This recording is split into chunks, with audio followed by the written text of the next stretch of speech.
Hi guys, welcome to the next video of fifth chapter. अपन ने पिछले video में क्या पढ़ा था कि यार क्या क्या रिस्क फेस करते हैं अगर अपन ऑनलाइन ट्रांजैक्शन करते हैं, उस टाइम क्या क्या रिस्क फेस करते हैं। सबसे पहली क्या थी? ट्रांजैक्शन रिस्क, और सेकंड थी डेटा स्टोरेज रिस्क, है ना। फिर अपन इस वीडियो में क्या पढ़ेंगे कि मतलब क्या क्या आपको अगर बिजनेस ऑनलाइन बिजनेस चालू करना है तो क्या क्या रिक्वायरमेंट्स रहेगी, आपको क्या क्या चीजें लगेगी, है ना। फिर और क्या पढ़ेंगे अपन कि बीपीओ और केपीओ करके दो टर्म्स होती है, उनका मतलब क्या होता है। अब पहले अपन पढ़ते हैं क्या resources required for successful implementation of E business. अगर आपको ई बिजनेस चालू करना है तो आपको क्या क्या रिसोर्सेज लगेंगे उस बिजनेस को चालू करने के लिए। E business is becoming a very popular way of trading among various business form. मतलब ई बिजनेस अभी मतलब इमर्जिंग फॉर्म ऑफ बिजनेस है। However, before conducting business electronically, the business must have necessary resources. अगर आपको ई business चालू करना है तो आपको ये क्या रिसोर्सेज चाहिए अगर आपको ई बिजनेस चालू करना है। फर्स्ट क्या है, अब ई बिजनेस चालू करने के लिए ई बिजनेस का मतलब ही क्या होता है कि यार आपको इंटरनेट के थ्रू बिजनेस कर रहे हो, तो आपको अगर इंटरनेट के थ्रू बिजनेस करना है तो उसके लिए आपको कंप्यूटर तो चाहिएगा ही। आप चलाओगे कहीं पे इंटरनेट, इंटरनेट चलाने के लिए सबसे पहले क्या चाहिएगा? कंप्यूटर चाहिएगा। फिर सेकंड क्या है कि वो कंप्यूटर पे चलाने के लिए कोई ऐसा व्यक्ति भी तो चाहिएगा जिसको कंप्यूटर चलाना आता हो, जिसको वेबसाइट बनानी आती हो, ऐसा एक व्यक्ति भी चाहिएगा। फिर और क्या चाहिएगा कि अगर कोई आपको ऑनलाइन पेमेंट करे, है ना, तो वो आपके खाते में आ जाए। ऐसे बैंक से आपको बात करनी पड़ेगी, यार ये हमको चाहिए। फिर क्रेडिट कार्ड कंपनी से उनसे भी आपको बात करनी पड़ेगी कि अगर कोई क्रेडिट कार्ड से पेमेंट कर रहा है तो आप वो हमको हमारे अकाउंट में दे देना, तो ये बात करनी पड़ेगी। और क्या है, फिर एक तो इंटरनेट भी चाहिए, अपने इंटरनेट ले लेंगे। और एक और क्या बचता है कि यार कोई वेबसाइट, आपको वेबसाइट या कोई ऐप ऐसी चीज चाहिए जिसके थ्रू कस्टमर आपसे इंटरेक्ट कर पाए। तो अब ये जो है ना टॉपिक बिल्कुल आपको बेसिक है, इस चैप्टर में आपको याद नहीं रखना है ना। सिर्फ आपको क्या करना है कि यार जो आपको लगता है कि मैंने क्या बताया था कि अगर आप अमेजोन से परचेज करना है तो आपको क्या करना पड़ेगा, पहले रजिस्टर करना पड़ेगा, फिर कार्ट में ऐड करना पड़ेगा जो भी आपको उसमें सामान परचेज करना। और थर्ड क्या था कि पेमेंट करना है। तो उसमें क्या आपको लॉजिकल जाना है ना, कोई रट्टा नहीं माना। इसमें भी अपन ने लॉजिकल देखा क्या एक व्यक्ति को अगर ऑनलाइन बिजनेस चालू करना है तो क्या क्या लगेगा। ठीक है, तो अब अपन पढ़ते हैं इन्होंने क्या बोला। सबसे पहले क्या बोला इन्होंने कि कंप्यूटर हार्डवेयर लगेगा। कंप्यूटर हार्डवेयर मतलब कंप्यूटर, लैपटॉप, मोबाइल या ऐसा कुछ भी जिसके थ्रू आप इंटरनेट चला पाओ वो चीज लगेगी। सेकंड क्या है, टेक्निकली क्वालिफाइड स्टाफ, मतलब ऐसा स्टाफ, ऐसा पर्सन जिसके पास नॉलेज हो इंटरनेट पे ऑपरेट करने का, कि वो जो आपके आफ्टर सेल्स सर्विस है वो दे पाए, आप जो ऑर्डर आ रहे हैं, है ना, परचेस ऑर्डर आ रहे हैं वो प्लेस कर पाए, ये सब वो काम कर पाए, ऐसा स्टाफ चाहिए। फिर computerise system for receiving payment, मतलब एक कंप्यूटराइज सिस्टम चाहिए जो पेमेंट रिसीव करने में हेल्प करे। उसमें क्या होगा कि आपको क्रेडिट कार्ड कंपनी, बैंक, इनसे बात करनी पड़ेगी क्या अगर इस साइट पे जो भी पेमेंट आता है वो आप हमारे खाते में डाल देना। वेल डिजाइन वेबसाइट, आपको एक वेबसाइट या फिर कोई ऐप ऐसी चीज चाहिए जिसके थ्रू कस्टमर उस पर आए और वो आराम से, मतलब बहुत इजीली आपके अकाउंट पे आके वो ऑर्डर प्लेस कर दे। ठीक है, वो बहुत वो होनी चाहिए, कस्टमर फ्रेंडली वेबसाइट होनी चाहिए। अब जैसे अपन ओयो में करते हैं ना कि ओयो, अगर आपको ओयो रूम बुक करने तो ओयो क्या बोलता है कि book your room in 3 steps.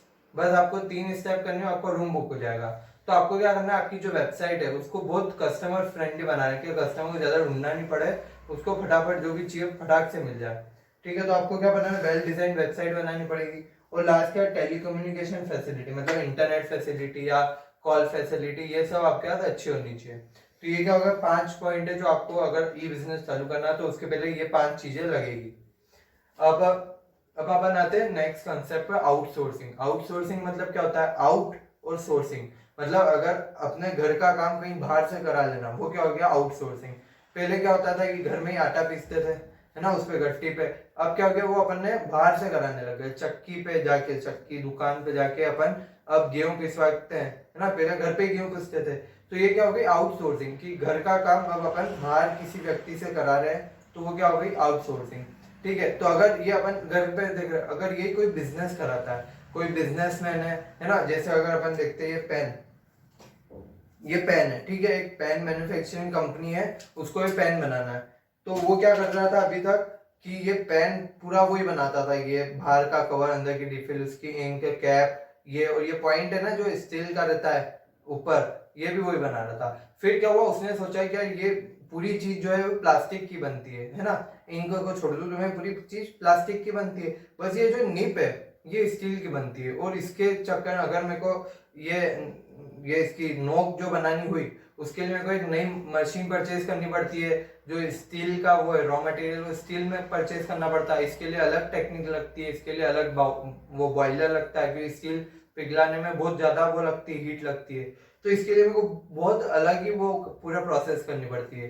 तो उसने क्या कैलकुलेट करा पहले कि अगर मैं मेरे यहाँ फैक्ट्री में बना तो मेरे को उसकी कॉस्ट कितनी पड़ेगी।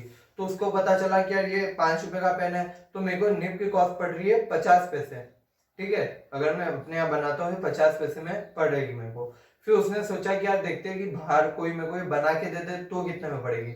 उसने बहुत सारी जगह पूछा तो एक जगह पता चला कि यार वो बनाते, उनका काम यही है कि वो निब बना के बेचते हैं। तो अपन ने उनसे बात करी, उनको बोला कि सर हमको एसी निब चाहिए, बन जाएगी क्या? बोले हाँ ठीक है बन जाएगी। तो हमने पूछा कि क्या कॉस्ट बेचेगी, उन्होंने कैलकुलेट करा, उन्होंने बोला कि यार हम आपको 40 पैसे में दे देंगे। अपने घर पे कितने में पड़ रही? 50 पैसे में, उनके यहाँ से कितने? 40 पैसे में। अब ये तो एक की है, अगर अपन 1 करोड़ पेन बना रहे तो अपने को कितने का फायदा हो गया? 10 लाख रुपए का फायदा हो गया सीधा, है ना। कि अगर अपन यहाँ बनाते तो अपने को 10 लाख रुपए ज्यादा लग रहे थे, तो अब उनको दे दिया तो अपने को 10 लाख रुपए का फायदा हो गया। तो ये क्या अपन ने जो पहले अपन अपने घर में काम कर रहे थे वो अपन कहीं बाहर से करा रहे हैं, ये क्या होगा? बिजनेस प्रोसेस आउटसोर्सिंग, है ना। बिजनेस की कोई प्रोसेस है वो अपन ने आउटसोर्स कर दी, वो क्या हो गया? Business process outsourcing. ठीक है, अगर अब ये जैसे अपन अब देखते हैं अब क्या होता है, सिक्योरिटी जो मैन है, पहले क्या होता था कि अगर अपन रिलायंस का एग्जांपल लेते हैं, अगर रिलायंस वालों को कोई वॉचमैन अपॉइंट करना है तो वो क्या करेंगे? पहले क्या करते थे कि यार कोई एक व्यक्ति एचआर मतलब ह्यूमन रिसोर्स मैनेजर को बिठाया, वो एक एक उसके लिए सिक्योरिटी वाले के लिए इंटरव्यू लेती थी, जो अच्छा लगता था उसको फिर सिक्योरिटी में रखती थी। अब रिलायंस की कितनी सारी फैक्ट्री है, अब वो एचआर तो दिन भर यही काम करती रहेगी कि इस फैक्ट्री के लिए सिक्योरिटी गार्ड, इस फैक्ट्री के लिए। और सिक्योरिटी गार्ड नहीं, कोई वर्कर जैसे जो चाय पिलाने वाला है, पानी पिलाने वाला है, कचरा निकालने वाला है ना, कचरे वाले है, झाड़ू पोछा साफ सफाई करने वाले है, ये वर्कर्स भी रहते हैं, तो वो भी अपॉइंट करने पड़ेंगे हमारे रिलायंस वालों को। तो वो क्या है कि वो क्या करेंगे, एचआर दिन भर यही करती रहेगी क्या? सिक्योरिटी वालों को अपॉइंट करो, कभी इनको अपॉइंट करो, साफ सफाई वालों को, पानी पिला मतलब क्लर्क को अपॉइंट करो। तो वो बहुत मतलब पूरा उनका ध्यान उधर ही चला गया, जो मेन बड़े बड़े एम्प्लॉइज उनकी साइड से तो हट ही गया। फिर अंबानी जी ने क्या सोचा कि यार अपन ऐसा कर सकते हैं कि किसी बाहर वाले को बोले कि आप हमको जो वो है सिक्योरिटी गार्ड है वो आपकी तरफ से आप हमको प्रोवाइड करो, हम सैलरी उनको नहीं देंगे सिक्योरिटी वालों को, हम डायरेक्ट आपको रुपए दे देंगे। तो ऐसा हमने ढूंढा, हमको ऐसा एक वो मिल गया ऑर्गेनाइजेशन जो उसका काम यही था, वो सिक्योरिटी वो सर्विस प्रोवाइड करती थी। हमने उसको पेमेंट करा। अब से क्या हो गया कि अपने को जो गार्ड है उसके बारे में सोचने की जरूरत है। हमने उनको बोला कि हमको 20 गार्ड चाहिए, तो अब बस उनकी जिम्मेदारी कि वो रोज 20 गार्ड भेजे। अगर एक व्यक्ति नहीं आ रहा है, वो छोड़ रहा है या फिर 3 दिन छुट्टी पे, तो उसकी जगह कोई दूसरा व्यक्ति आएगा। अब ये मतलब रिलायंस वालों को कोई टेंशन ही नहीं है कि अब कि 20 में से कोई छुट्टी पे जा रहा है, नहीं जा रहा है, किसी की डेथ हो गई, कुछ भी दिक्कत नहीं। हमने 20 बोला था, हमको 20 आदमी चाहिए तो वो आ रहे हैं, है ना। अगर उसमें वर्कर्स में देख लो, जो क्लर्क था, जो चाय पिलाने पानी पिलाने वाला, उसके लिए भी अपन ने एक ढूंढना, उनको बोला कि हमको ऐसे 25 एक लोग चाहिए जो रोज यहाँ काम साफ सफाई और पानी पिलाना इनके लिए चाहिए डेली के लिए। तो उन्होंने बोला ठीक है, उनको पेमेंट कर दिया अपन ने। अब है ना वो 25 लोग भेज दिया, 25 लोग उनके ऊपर जिम्मेदारी है कि यार वो काम अच्छे से करे, वो आए नहीं आए वो अब उनकी रिस्पॉन्सिबिलिटी। अब रिलायंस वाले फ्री है इस चीज से। तो ये क्या बिजनेस प्रोसेस आउटसोर्सिंग, जो पहले बिजनेस करता था ना वो उसने कहीं बाहर से कराने लग गया वो चीज। अब उसके बहुत सारे एग्जांपल हो सकते हैं। और क्या हो सकता है कि कॉल सेंटर, हाँ कॉल सेंटर भी क्या में आता है? बीपीओ में आता है। कॉल सेंटर में क्या होगा कि यार अपन अब कॉल अगर जो होता है ना कस्टमर केयर, उसके लिए अगर अपन खुद की एक टीम बिठाते हैं, उसके लिए 5-6 जने चाहिए, पूरा सेटअप करना पड़ेगा, टेलीफोन इंटरनेट ये सब, है ना। तो इसकी वजह से क्या होगा, बहुत कॉस्ट लग जाएगी कंपनी की। तो अगर यही किसी को अपन आउटसोर्स कर दे तो वो क्या, वो व्यक्ति पूरा मैनेज कर लेगा, उसका टेलीफोन सिस्टम पूरा है, वो एक कंपनी बहुत सारी कंपनी के कस्टमर केयर संभाल रहा है, तो उसके कॉस्ट भी अपने को उधर कम हो जाएगी, मतलब इकोनॉमी ऑफ स्केल का फायदा मिलेगा। तो ये क्या बीपीओ के फायदे हैं। अपन अब बीपीओ पहले पढ़ते हैं। बीपीओ मतलब business process outsourcing refers to getting a business task accomplished through a outside agency. मतलब बिजनेस का कोई टास्क है वो अपन किससे, आउटसाइड एजेंसी की मदद से अगर कर रहे हैं तो वो क्या हो गया, BPO. assigning the routine job to outside agency so that company could concentrate on critical issues without wasting time on routine job work, है ना। इससे क्या है कि कंपनी अपने जो वो है क्या है, क्रिटिकल इश्यूज है, जो मेन मेन इश्यूज है उस पर ज्यादा फोकस कर पाएगी और रूटीन वर्क का टेंशन उनके ऊपर से हट जाएगा। ठीक है। अब एडवांटेजेस क्या है, कॉन्सेंट्रेट ऑन कोर कॉम्पिटेंस। अब जो उनका मेन, कोर मतलब मेन जो ऑब्जेक्टिव है, मेन जो वर्क है, अब उस पर कॉन्सेंट्रेट कर पाएगी। अब दूसरे फोकट की चीज है ना, उस पर ध्यान नहीं देना पड़ेगा। रिडक्शन इन कॉस्ट, कॉस्ट कैसे रिड्यूस हो गई, क्या पहले क्या होता था कि जो कोई वो है इस मान लो अपन क्या मानते हैं अपन, सिक्योरिटी गार्ड अगर उसको लग जाती है या बीमार हो जाता है तो अपने को उसको पेमेंट करना पड़ता था, हेल्थ वो करते थे ना, हेल्थ परक्यूसीट्स और ये सब पे करना पड़ता था। तो अब क्या, अब वो अपने एम्प्लॉय है ही नहीं, अपन ने तो उसको उनको रुपए दे दिए, उनको अब सिक्योरिटी गार्ड को रुपए कौन देगा, वो एजेंसी है वो देगी। तो इससे क्या अपने कॉस्ट कम हो गई इधर। और सेकंड क्या है, क्या जो पहले अपने को सबको 20, अगर अपन सिक्योरिटी गार्ड अपन ही एम्प्लॉय करते थे तो उसके लिए अपने को 1 लाख रुपए पर मंथ लगता था। तो अगर अब उनसे करा लेना अपन तो अपने को सिर्फ 80,000 रुपए ही देने पड़ रहे हैं उनको। तो एक 10% 20% का अपने को वो भी रिडक्शन भी मिल जाता है उसकी वजह से। Help to avoid labour problem. अब अपने को लेबर प्रॉब्लम से कुछ मतलब दिक्कत ही नहीं है। कोई उनको अगर सैलरी ज्यादा चाहिए तो वो अपने पास नहीं आएंगे, अब डायरेक्ट उनके पास जाएंगे। अगर उनको छुट्टी चाहिए तो भी उनसे बात करेंगे, है ना। तो अब लेबर प्रॉब्लम अब अपना नहीं है। Benefits of latest development. Latest development कैसे, और मैंने नीट की आपको पेन का एग्जांपल दिया था, है ना। तो अगर मान लो मैं एक मशीन खरीदता हूँ, वो बनाता हूँ पिन, मतलब निब बनाता हूँ, ठीक है। तो निब मैंने बनाई 6 महीने बाद क्या हुआ, वो नई टेक्नोलॉजी आ गई निब बनाने की, है ना। उससे बहुत राइटिंग अच्छी आती है, बहुत स्मूथ फ्लो है। तो अब क्या हुआ, मेरे को फिर से अब नई मशीन खरीदनी पड़ी तो मेरा बहुत कॉस्ट बढ़ जाएगी। पर अगर वही चीज मैं उसको सामने वाले को अगर आउटसोर्स कर देता हूँ तो वो क्या, उसका तो काम ही यही है, बहुत सारी कंपनियों के लिए बना रहा निब, तो है ना। उसने वो टेक्नोलॉजी अपडेट करता रहेगा, उसके तो एक ही मशीन, उसको वही काम करना है तो टेक्नोलॉजी जल्दी अपडेट कर रहेगा वो। तो मैं तो वो छोटा, मतलब मेरा वो मेन काम नहीं है, तो उसके लिए मैं मशीन अपग्रेड करना मेरे लिए बहुत वो हो जाएगा। क्या मैं मेन काम को छोड़ के उस फोकट के काम के लिए इतने रुपए खर्च क्यों करूँ। तो मैं ओल्ड टेक्नोलॉजी यूज करूंगा, तो उसकी वजह से मेरी जो वो है क्वालिटी पेन की कम हो जाएगी। तो इसकी वजह से अगर अपन आउटसोर्स कर देते तो अपने नई नई टेक्नोलॉजी का भी एडवांटेज मिलेगा। और इसके लिमिटेशंस क्या है, कॉन्फिडेंशियलिटी।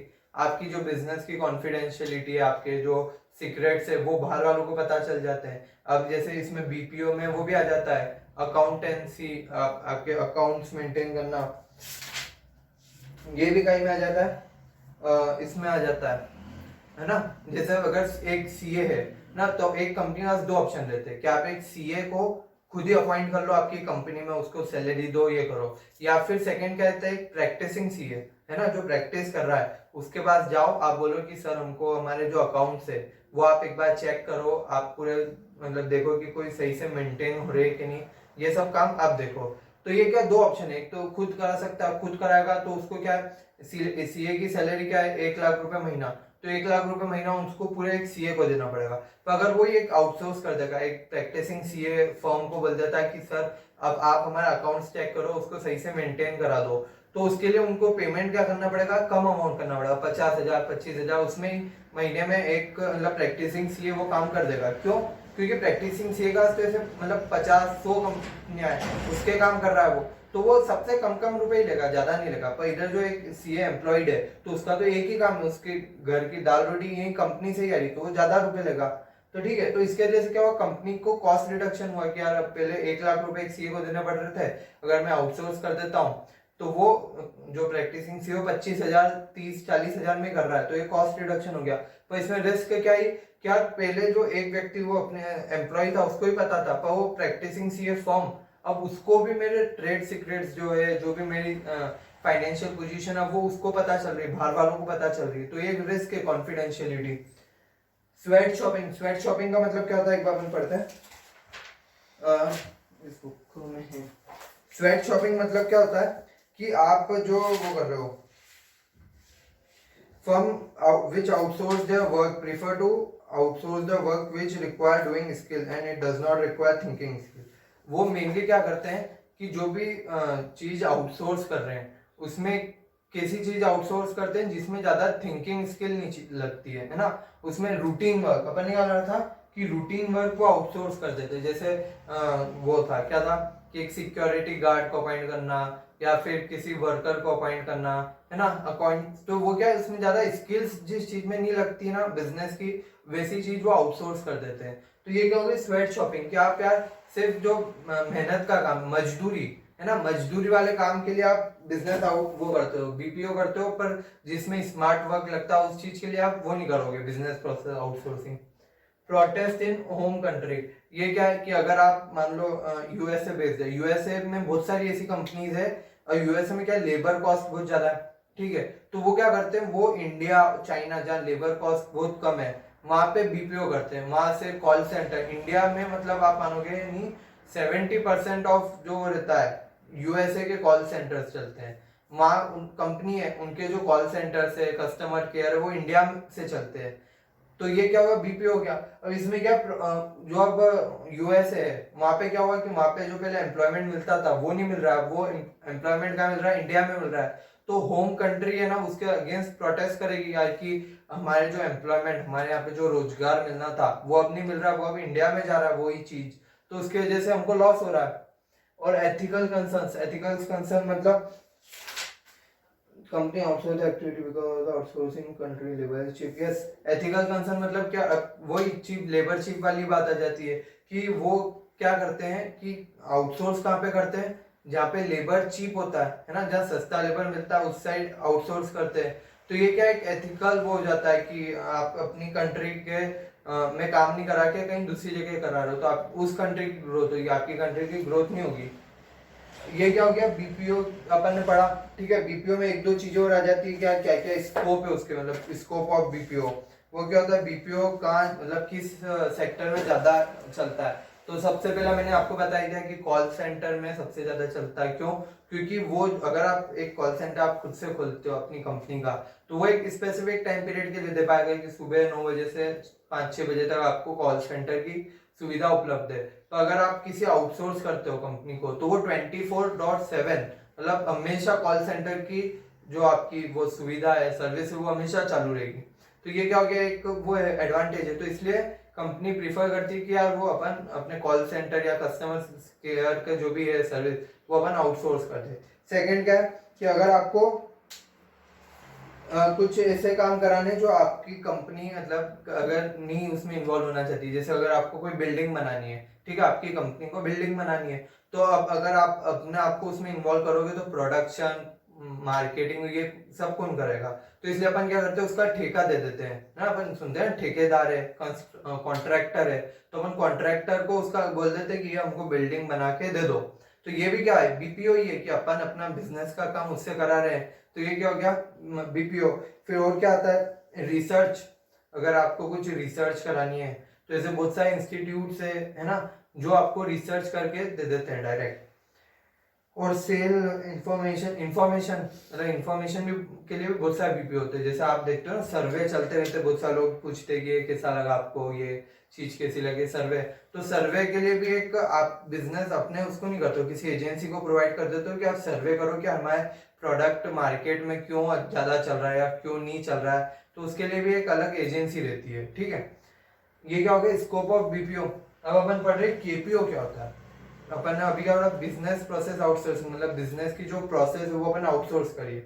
अब ये नॉलेज प्रोसेस आउटसोर्सिंग मतलब जो नॉलेज है जिस चीज में, यहाँ पे क्या लग रहा था कि यार लेबर वर्क है उसके लिए होता था मेनली मेजोरिटी। अब ये नॉलेज प्रोसेस में क्या है कि आपको जिस चीज में ज्यादा नॉलेज लग रहा है ना, एक कंपनी है जिसको एक अपना ऐप बनाना है, ठीक है, जैसे जोमेटो स्विगी ये है, इनके तो ये डेली अपडेट ऐसे चलते रहते, तो इनको एक स्टाफ ही मेंटेन करना पड़ता है, ठीक है। तो अगर कोई ऐसी कोई देख लो कोचिंग सेंटर्स के जैसे ऐप चलते हैं, अगर उनको कोई ऐप बनवाना है, उन्होंने एक ऐप बनवाया, ठीक है, अब उनको क्या ऐसा थोड़ी क्या रोज मेरे को नया नया ऐप बनवाने हैं तो एक मैं पूरी टीम ही हायर कर लूँ, तो वो ऐसा नहीं करेंगे। उनको क्या एक बार बनवाया तो ठीक है हमारा चलता ही रहेगा, तो ये वो क्या करेंगे, किसी बाहर वाली एजेंसी को बोलेंगे कि हमारे लिए आप एक ऐप डेवलप कर दो, और वो ऐप या सॉफ्टवेयर आप डेवलप करके आप हमको दे दो।